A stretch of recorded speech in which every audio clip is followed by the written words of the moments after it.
Hey everyone, this is Chuck here.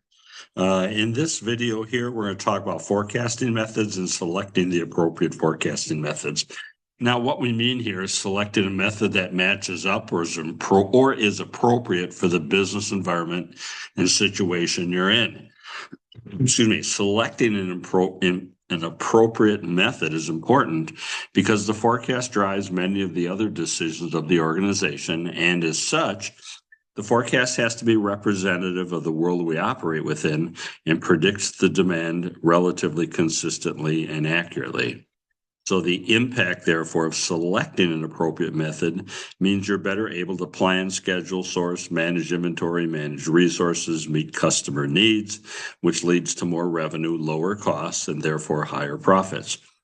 When we talk about forecasting methods, we have a couple main categories: qualitative methods and quantitative methods. Qualitative methods exist where there's no data that's relevant, or a product is new and there's no data. Then we have to use our judgment or opinion of some expert to predict what the demand will be. Quantitative methods exist if there's relevant data to work with, then we're using a mathematical or numerical model to predict our demand.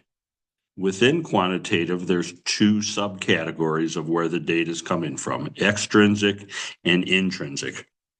Like the root of the word, external and extrinsic, extrinsic referring to where the data is coming from for the forecasting model, and it means that the data is coming from outside the organization.